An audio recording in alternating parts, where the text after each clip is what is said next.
This is Bach's fault. It wasn't my fault. He doesn't have an accent. All right, here we go. Dude's from Delaware. What am I saying? Here we go. We got this recording now. Here we go. Boom, bam. Hold on here. Make sure we're getting waveform. Yes, we are. All right. It begins. Oh, shit. Here we go. It begins in 3, 2, 1. Yeah. I think I know what you're saying. Yeah. And more. She does, yeah. She does, nope. I can show you a very, very good time, or at least a very, very interesting time.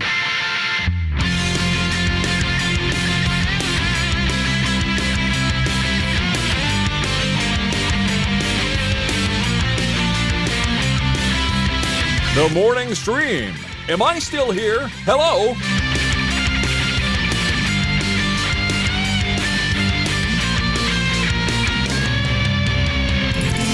Good morning and welcome to TMS. It's Wednesday, June 22nd, 2022. I'm Scott Johnson. That's Brian Ibbett. Hi, Brian.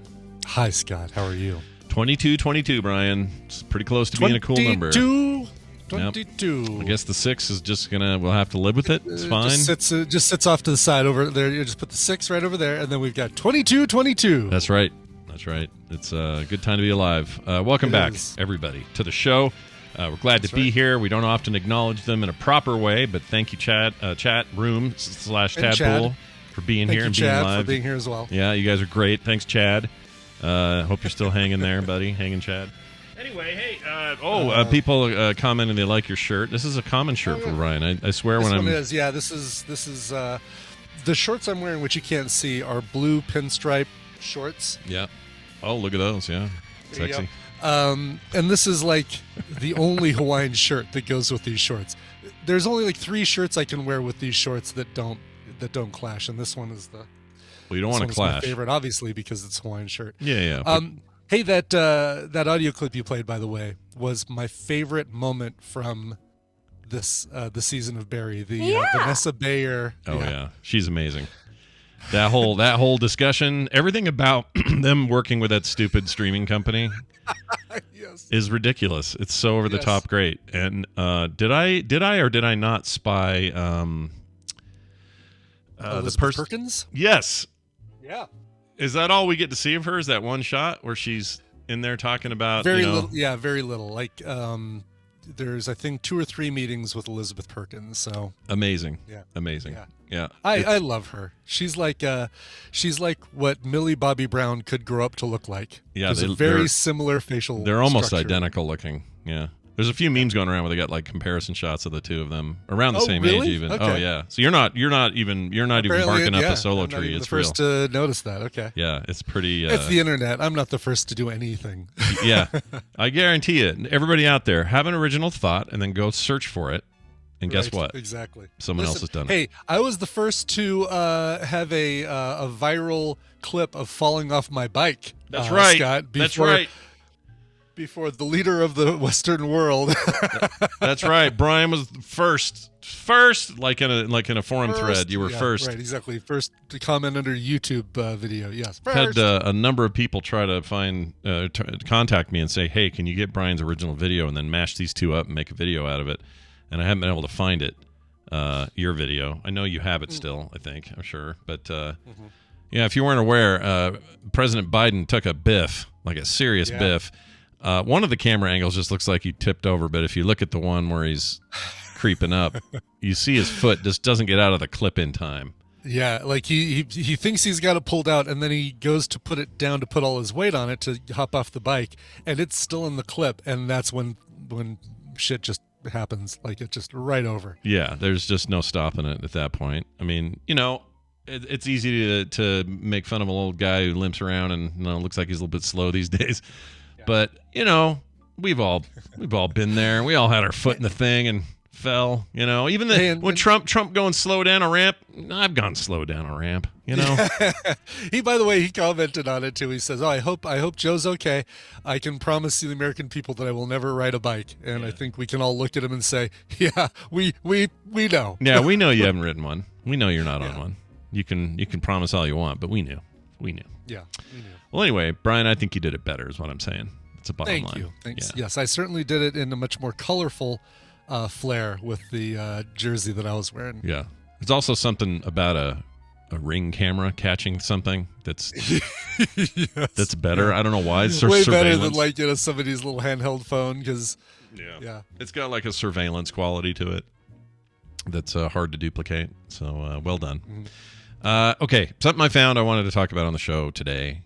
Yeah. And that is, we all assume, or have assumed for quite a while, that if somebody asked you the question, what's the longest running television series in American history, you would say The Simpsons, probably. I wouldn't. No. Oh, what would you say? I saw this in here and I was like, oh, all right. Well, I want to correct you. Longest running sitcom is The Simpsons. Yeah, I thought if you had asked me and had a gun to my longest running head, television show. yeah, I would have said The I would Simpsons. say like it's Meet the Press or some news 60 Minutes or 2020, not 2020. That was the one that came out during the early 80s. But there have been some news BS thing that has had 1,000 hosts or something like that. Well, you are correct. Meet the Press is at number one, 74 Meet years. the Press is number one. Okay, Yeah. well, see. 74 years, 3,600 plus episodes, 3,600 episodes. You think our total of currently 2307 is a lot, but that's, and that is a lot. 2307 is a lot. Yeah, we'll catch up to Meet the Press. Feels like it. They're like weekly. Yeah, and it took them 74 years to get there. Right, exactly. We'll be there like in 4 or 5 years. We'll catch up to them probably. Yeah. So this is considered, its category as longest running show ever, even though it's also a newscast. But 74 years is a tie with CBS Evening News, which is 16,400 episodes. Jeez, those jerks do it daily though. They do it Dang every day. I know. We'll never catch them. Never going to catch them. We'll be dead. We're going to die before we catch them. Right. Here's an interesting one, a Utah connection. Music and the Spoken Word. I've never heard of this thing. So that is a Utah? Yeah, it's a deal? Mormon Tabernacle Choir thing. Oh, okay. And I've been in it airs all over the country, but it started in 1949, October of that year. 4,837 episodes as of May 2022. 72 years total. It's pretty crazy. Holy cow! Yeah, I've been in the Tabernacle, and it is incredible. Like they did a little test, and somebody dropped a penny on the lectern at the front while we were in there, and Tina and I were sitting in the furthest back row, pew or whatever, and heard it as clear as day. The acoustics in that place are so incredible. It is pretty crazy. They have a newer building called the Conference Center, which is more modern. Well, it was built in like 2000 or whatever, so it's not that new anymore. But anyway, that place is like, I don't know, 8 times as big. Gigantic organ, same kind of deal. You can drop a penny and hear it from the back. It's crazy how they do that stuff. Looking at this list, can I call your attention to the row about 5 or 6 down, which is a show called The Victory Hour, which is, I guess, a syndicated local Richmond, Virginia deal. It airs on WTVR and WBB, or aired on WTVR, and then that switched over to WBT. Yeah. Been on the television for 70 years. Yeah. 2 seasons. Like what? At what point did they say, all right, that's about it for season 1. Let's start season 2. Yeah, how do you even divide it up, That's really weird. Like everything else is like, 74 years, we've had 70 seasons of Meet the Press, or 72 seasons of Music in the Spoken Word. But Victory Hour said, no, okay, I feel like we've said all we wanted to say in season 1. Yeah. Let's start a new season. Let's start a new season. As for all we know, they just started a new season. You know what I mean? Like this is right. It could have easily been season 1's just 2 episodes in. We don't know. Then we got new characters on the Christian program. I like this one, Backyard Farmer. Oh yeah, sure. Nebraska Educational Telecommunications is the network, and they've done 1,280 episodes, so they're like right around us. Wow. The longest running show for home, lawn, and gardening. The show claims to be the longest running locally produced program in television history. Well, sure, I guess. I Okay. mean, Nebraska, good job. Find your thing and stick to it. Yeah, you got that. The Tonight Show's right up there with 67 years. We kind of knew that. Yep. All right, so then my whole point was we got all these in the 70s and the 60s and the hoo-ha and the whatnot, and then the 50s and the 40s, and I'm like, holy shit, I couldn't have been more wrong about the longest running series in the history of the thing, and I just assumed, I mean, yes, longest running sitcom, sure, longest running animated series, absolutely, but I thought it was the longest running thing ever, and I don't know why, I just felt like an idiot when I looked at this list and went, look at all this shit. Look at all this. These are questions that come up all the time in trivia competitions. So that's probably why, I've heard it recently enough to know what's what. Longest running game show. Do you want to take a guess? Yes. I mean, my gut says Jeopardy. I'll just guess Jeopardy. Jeopardy is a very good guess. Jeopardy is the second longest. To tell the truth. Oh. Which I didn't realize was still on. I guess, is that the one Wayne Brady... it's the one where they've got the 3 panelists and they can only ask yes or no questions. They can keep asking questions until they get a no, and then it goes to the next host, I think so. Or the next guest. I thought that was a relatively new thing. I didn't know that was that old. Right. Number 1, please rise and state your name. Hi, I'm Brian Ibbett, I'm a podcaster. Number 2, please rise and state your name. Hi, I'm Brian Ibbett, and I'm a podcaster. So was that running before then? Like before Wayne Brady got a hold of it? It must have been. Yes. Oh gosh, yes. I remember seeing old ones with Kitty Carlisle and wow, and Betty White. Wow, I didn't know. I guess I've never seen that one. Kitty Carlisle was like that's the one I totally remember the most. Like. She was like this, I guess she was famous for being a socialite or something. She was like the 50s Kardashian. My favorite kind of celebrity. Great. Right. Yes. Never heard of her. Kitty Carlisle. Kitty Carlisle. All right. She was quite the debutante, was she, of the time? I think so. I don't she was famous for anything else, but here's her. Her sex tape with a rapper. Is that what that? Right. You know what? I'll say that. I'm pretty sure she did not get famous because of that. Okay, good. Well, yes. Small victories, I guess. Yes. I guess she has done. Oh, she was in A Night at the Opera with the Marx Brothers. Okay. Did you know Mr. Rogers' Neighborhood has run for 31 seasons, or did run for 31 seasons? I didn't realize this. 33 I didn't know years that total. either. 31 seasons. Yeah, crazy. He did them from 1970 all the way through 1968, all the way through 2001, August 31st, 2001, where he died a couple years later. I know, we both saw the documentary about him. Did you also see that Tom Hanks? Never saw it. It's so good. Is it good? Yeah. Hanks. Isn't it? It's kind of about him, but not really about him. Or what's the deal? The focus is on. It's kind of like the Steve Coogan, Judi Dench, where you're kind of almost following him as he. I guess the Steve Coogan thing. I guess he is with Judi Dench the whole time, but you're following kind of the main character, who's a writer for the Chicago Sun-Times or Tribune, one of the two, and goes to interview. Is that right? It was Mr. Rogers' Neighborhood was Chicago Public Television before it was. I think so. Or am I getting that wrong? It was like that. Hold on, it may actually say here. It might say here. No, it doesn't. Why doesn't it? Oh, network. Here we go. Net and then PBS. Well, we knew about PBS. What the hell is Net? PBS. Net is Pittsburgh. That's right. Oh, Thank Pittsburgh. You, okay. And a Crockett. He's a Pittsburgh feller. Yeah. Anyway. Well, Won't You Be My Neighbor? Or I can't remember the name of the Tom Hanks one, but it was really, really good. The other thing, the Steve Coogan movie was called Wilhelmina, and it's great. Right. People should see Philomena. Wilhelmina. Why did I say Wilhelmina? I don't know, because Philomena. Philomena. Yeah. Why am I thinking Wilhelmina? Where is there a Wilhelmina? There was some character named Wilhelmina. Was that Willie Scott's full name in Indiana Jones and I don't know what it is. Temple of Doom. Well, anyway, there's that. Tons of other stuff, and then you finally get to The Simpsons down. Let's see. I'm going way down. I mean, hell. Yeah, it's not even the longest running animated thing, because Scooby-Doo.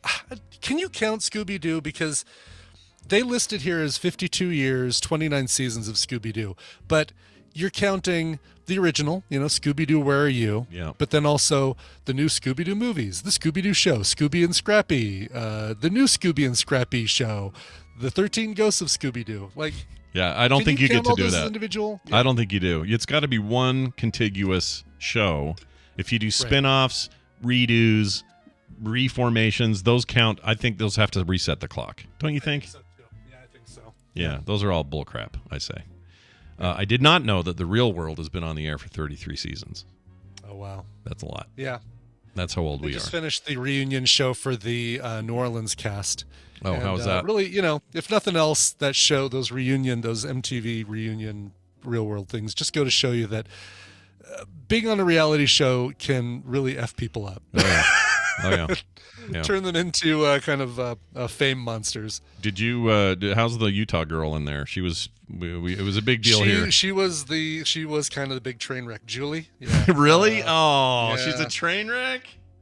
Train wreck. So she was the Mormon girl who'd never done anything. Yeah. And it was almost like all that stuff was so bottled up for such a long time that now she kept describing herself on the show as very sex positive. I'm very sex positive.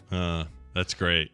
I feel like if you have to keep saying that, maybe there's deeper. It's a doth protest too much situation. A little bit. Yeah, right. That's unfortunate. At the time, I remember us really rooting for her here. We were like, Julie, she was such a sweet girl. Let's go. You're gonna do this. All these worldly real worlders, they're gonna give you crap and make you drink and do all. Oh, you're gonna be fine, Julie. Oh. Stuff that came out that she did after Real World wrapped up, because then they want to parlay that into a career of like speaking engagements at schools and appearances at other things. Yeah. She apparently is she like screwed a couple of the other cast members, like told venues not to hire them because of they do this or they're not going to do this kind of thing, and really like slammed. That's not cool. No, and it finally came out during this reunion thing that so here's a letter I got from my agent saying damn, dude, some real dirt on that episode. Wow. I really wish they jumped right over the LA cast. That was the one I was really interested in seeing with Puck San Francisco cast with Puck and Judd Winnick. Obviously Pedro's no longer with us. Pedro? That was the season that had the most besides Puck.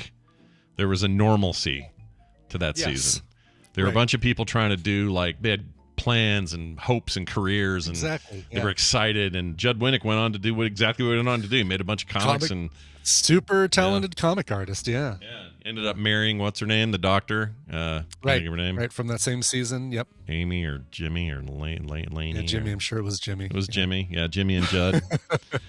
Can't remember. But then Puck was a total dick, and then all that. That was the only season I think that's the one I enjoyed the most, because it just felt the most real. Same here. I'm kind of looking for it. I'm hoping they do a London reunion, because I like that group with. I just remember Jacinda. Oh, who else was that? I bet if I saw a shot of them, I'd remember the names of the other ones. But my guess is, and I haven't looked online to confirm this, but I'm guessing that nobody wanted to do the San Francisco reunion specifically because it meant they would be stuck in the house again with Puck. Nobody wanted to be with Puck. Yeah, they are. I guess they're hardcore about that. I've read that before. Probably, yeah. They're just like, he was a horrendous human being, and we don't want to be anywhere near that dude. Mm-hmm. And it wasn't just like stuff on screen where he'd put his finger in the peanut butter and or whatever. It was more than that. Yeah. It was like, he is a bad man, and we want zip to do with him. I don't even. Is he around? I guess he's around. He's a guy. I'm sure he is. Yeah. He lives. He yet lives. He lives. He is the first thing that comes up when you search for Puck, as opposed to like the Shakespeare character or the member of Alpha Flight. Oh, right. I forgot about that guy. Good luck, Puck, and everybody else in that season. We're going to call Brian Dunaway and have our own little reunion. It's a reunion. He's of sorts. Cool. Yeah, he's pretty cool. He's no Puck. He's no Puck. See if we can get him in here. Oh, Pam. That's it. That's who Judd Winnick married, Pam. Oh, Pam is her name, yeah. She was the doctor, or she was in medical school at the time. Yep. Yeah, then they had Corey and Muhammad. Wait, was Muhammad that season? Muhammad was that season, yeah. That feels like a season 1 guy. No? Who am I thinking of? I don't remember. Oh, yeah. He had cool dreads and stuff. Rachel. Yep, exactly. That's right. Rachel. You just don't think of those others. You just think of the core group, Yep, exactly. You think of Puck, Rachel, Pedro, and Judd. Yeah, that's pretty much it. Or in some ways, I just think Puck. You know? Right, Puck and the peanut butter. Yeah, and they did try to do some stuff with him later, like had him host some like ancillary stuff. Right, they tried to do those like real world road ruse challenges, and I think then that just turned into the challenge and evolved. And yeah, well, good luck to Puck and all his doings. That music you hear right there is the music we use now to bring Brian Dunaway on board for a little Tadpooley feud on a Wednesday. Hi, Brian. How are you?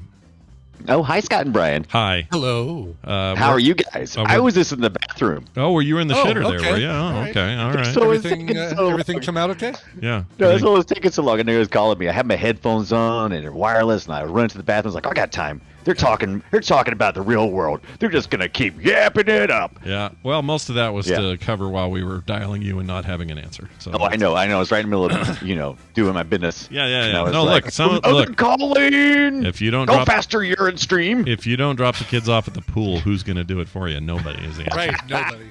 It's good to I have you don't here. do that at work. No, don't poo at work. Never do. Pee yes, Poo-Poo No. That'll end up in a mashup. All right, hey. Let's get to this game. We know what to do, but Brian will have to explain more. Brian, I guess we need a caller, don't we? We need a contestant, yeah. Yeah, let me get that This going. ain't Monday, Sorry. Scott. My bad, everybody. Forgot to start up the phone thing. It's coming. Here it comes. That's what threw me. This week's weird. Having a Monday holiday threw me off, man. It really threw me off, too, yeah. Yeah, I hate Monday holidays. Oh, no, I love them. Do you love them? Yeah, love them. That's great. Okay, now it's up. I don't know what took so long. All right, hopefully somebody will call in real quick and we can add them to this and they can play a little Tadpooley feud. Oh, there it is. Let's add it. Let's find out who this is. Hi, thanks for calling. Who's this? Hello.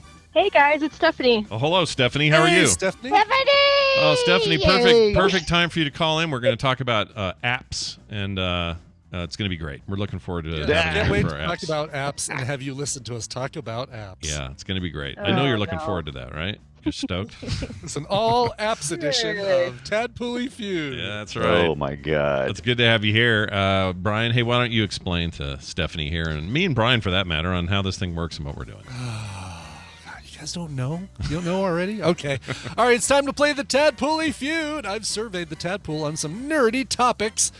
Today's not super nerdy. Scott and Brian are going to have to predict the answers that they gave us. It's Scott and Brian's job to see how many of those answers they can guess. Now, Stephanie, your job is more important than ever because you're going to be working with either Scott or Brian. And, of course, you did get your name in today's episode, which I think makes it 2 in a row. If your team wins, you get a prize package that includes a copy of Car Mechanic Simulator 2018 Oh, that's a good one. It is good. and Wonder Song. Ooh, that's also good. Wonder Song. Yeah, that was a good one, too. Very good, We talked yeah. about that last year, I believe. Yeah, Mhm. relatively new. It's good. Yeah. Oh, good. Well, exciting games there that you and Kyle can enjoy, but Good you need to win 'em. prizes. You need to earn them, and in order to earn them, you need a topic. So, gentlemen, put your hands on your buzzers All right. and give me your answer to this. We surveyed 766 tadpoolers for this one. What's your favorite French word or phrase? No! Scott. Soup du jour. Soup No. du jour. Show me soup du jour. Soup of the day, baby. Oh, come Oh, on. my That was goodness. number, let's see here. I know that came up. Yeah, it's not even in the top 20. Wow. Yeah. Really? That's lame. How are you Yeah. going to find out what your soup of the day is? Right, exactly. Yeah, lame. All right. Well, that gives a free shot to Brian. Any answer on the board? Yes, I will take wee wee poo poo for number 1, please. Sure. Show me wee wee poo poo. Oh, Yeah, wee is number 1. Wee Are you wee. kidding? Why didn't I think of that? Of course the tadpole did that.